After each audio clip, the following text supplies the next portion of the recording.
News धमाका live, यहाँ सिर्फ सच ही दिखेगा। जमशेदपुर में आगामी त्यौहार दुर्गा पूजा को लेकर जिला प्रशासन एवं केंद्रीय शांति समिति की बैठक सोमवार को संपन्न हुई। जिला स्तरीय शांति समिति की बैठक में जिले भर से पूजा समिति एवं शांति समिति के सदस्य मौजूद रहे। सिद्धगोड़ा स्थित टाउन हॉल सभागार में यह बैठक आयोजित की गई। जिले के उपायुक्त की अध्यक्षता में बैठक की गई, जहां पुलिस कप्तान, उप विकास आयुक्त धालबुंग एवं घाटशिला अनुमंडल पदाधिकारी, तमाम डीएसपी एवं थाना प्रभारी मौजूद रहे। बैठक में तमाम पूजा समितियों ने अपने तैयारी एवं कुछ समस्याओं से प्रशासन पदाधिकारियों को अवगत कराया। वहीं जिले के उपायुक्त एवं एसएसपी ने सभी पूजा समितियों से शांतिपूर्ण तरीके से त्यौहार को संपन्न कराने में प्रशासन का सहयोग करने की अपील की। जिले के उपायुक्त ने कहा कि त्यौहार के दौरान प्रशासन पूरी तरह से मुस्तैद रहेगी। किसी भी तरह से खलल डालने वालों पर सख्त कार्रवाई की जाएगी। वहीं पूजा पंडालों में पार्किंग व्यवस्था, सीसीटीवी कैमरा, पुरुष और महिला वॉलंटियर, फर्स्ट एड एवं पब्लिक अनाउंसमेंट सिस्टम को दुरुस्त रखने का निर्देश दिया। वहीं जिले के एसएसपी कौशल किशोर ने कहा कि त्योहारों के दौरान पूरे जिले में पर्याप्त मात्रा में पुलिस बल की तैनाती रहेगी। पंडाल भ्रमण के दौरान रश ड्राइविंग करने वालों पर कार्रवाई की जाएगी। साथ ही डीजे इत्यादि बजाए जाने के सवाल पर उन्होंने कहा कि उच्च न्यायालय के निर्देश के तहत जो भी मापदंड तय किए गए हैं उसी का अनुपालन किया जाएगा। दुर्गा पूजा त्यौहार को जिला प्रशासन, सभी जिला के तमाम वरीय पदाधिकारीगण और केंद्रीय शांति समिति के सभी सदस्यों के साथ लोगों ने आज बैठक की। इसका मुख्य उद्देश्य है कि दुर्गा पूजा के समय शांतियुत तरीके से, सुरक्षित तरीके से लोग त्यौहार मनाएं और किसी तरह का कोई श्रद्धालुओं को और दर्शकों को कोई परेशानी नहीं, विधि व्यवस्था का कोई समस्या नहीं हो। और आज शांति समिति के सभी सदस्यों ने हम लोगों को आश्वासन दिया त्यौहार को आस्था से, भव्यता से और सुरक्षित तरीके से ये करेंगे। और हम लोगों ने जो पहले से भी कुछ डायरेक्शन जो दिए थे सुरक्षा को लेते हुए, पूजा समिति के भी जो सदस्य लोग जो हैं, ऑफिस बेरर्स जो है, उन्होंने भी हम लोगों को आश्वासन दिया काम कर रहे। और बिजली के और रोड के और जितने नगर निकाय के भी लोग जो हैं, सभी लोग अपने काम भी कर रहे हैं।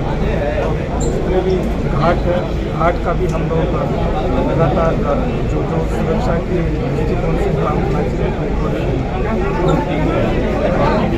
विसर्जन के समय जो हमने बताया कि कोई भी पंडाल से और जो प्रतिमा का जो विसर्जन जो है बिना एस्कॉर्ट का नहीं होगा, बिना प्रॉपर लोकल थाने से कोऑर्डिनेशन का नहीं होना चाहिए।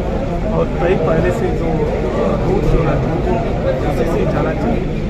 और प्रॉपर लाइटिंग का व्यवस्था रहेगी घाट पर, और बच्चों को, बुजुर्गों को, महिला को भी कोई समस्या नहीं हो, इसका भी विशेष ध्यान हम लोगों ने अनुरोध किया है कि दुर्गा पूजा समिति सब लोग मिलकर हम लोग इसको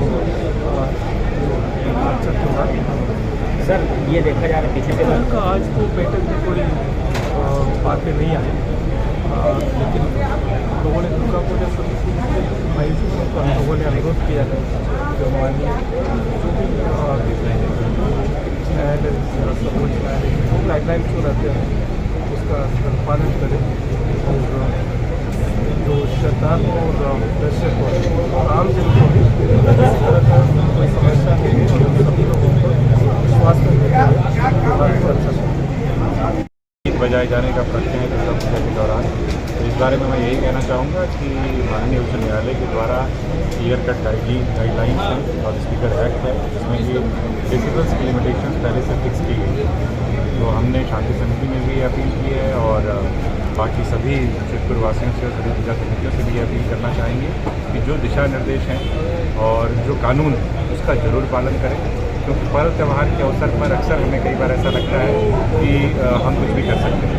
मुझे लगता है इस बात का खासा ख्याल रखने की ज़रूरत है, चाहे वह म्यूजिक बजाने की बात हो या फिर पार्किंग की बात हो। पार्किंग को लेकर के भी स्पेसिफिक गाइडलाइंस दिए गए हैं कि जहाँ पार्किंग एरियाज मार्क किए गए हैं वहीं गाड़ियाँ पार्क करें, इधर उधर पार्क ना करें। और पूजा समितियों से भी आग्रह किया गया है कि जैसा संभव निःशुल्क रखें, जिससे लोगों को किसी प्रकार की कठिनाई का सामना ना करना पड़े। साथ ही साथ जो भी ठेले कुंचे या जो भी सड़कों पर लगाए जाते हैं उसका भी ख्याल रखा जाए कि किसी की आजीविका प्रभावित ना हो। लेकिन इस बात का भी ध्यान रखा जाए कि सड़कें संकीर्ण न हो जाए, जिससे कि यातायात बाधित न हो। इसके अलावा क्राउड मैनेजमेंट के लिए विशेष तौर पर सभी पंडालों को स्पष्ट तौर पर निर्देश दिया गया है कि अलग अलग एग्जिट और एंट्री रूट्स रखें, महिला पुरुषों के लिए अलग अलग रास्ते रखें। इस बात का भी खासा ख्याल रखा जाए कि पंडाल में जितनी क्षमता है उतने ही लोग पंडाल में एक बार में रहें। अगर ज़्यादा लोग हो जाते हैं तो उसको थोड़ा खाली कराने के बाद ही फिर लोगों को एंट्री दी जाए। फायर और इलेक्ट्रिसिटी को लेकर के विशेष तौर पर गाइडलाइंस दी गई हैं। इसके लिए डीसी महोदय के द्वारा भी बताया गया है कि जो फायर और जो इलेक्ट्रिसिटी डिपार्टमेंट की टीम्स हैं वो लगातार विजिट करेंगी और इस संदर्भ में एक एमसीबी इशू करेंगे जो भी पंडाल वाले हैं, जिससे कि ये सुनिश्चित हो सके कि फायर और इलेक्ट्रिसिटी संबंधित किसी प्रकार की समस्या न रहे। इसके अलावा सभी पंडाल जो समितियाँ हैं, दुर्गा पूजा समितियाँ हैं, उनसे यह आग्रह किया गया है कि प्रशासन के द्वारा जो भी समय समय पर दिशा निर्देश दिए गए हैं, वो चाहे पंडाल बनाने को लेकर के हो, चाहे पार्किंग को लेकर के, ट्रैफिक नियमों को लेकर के, विसर्जन रूट को लेकर के, वॉलंटियर्स को लेकर के खासतौर पर काफ़ी ज़्यादा जोर दिया गया है। उन सब का वो अनुपालन करें और लगातार हम सब समितियों के समन्वय में हैं, समितियाँ हमारे साथ हैं। मुझे लगता है कि समन्वय से, ईमानदारी से, आपसी प्रयास बहुत अच्छे तरीके से इस धार्मिक क्षेत्र में पूजा हमेशा संपन्न होता रहा है, इस वर्ष भी हो।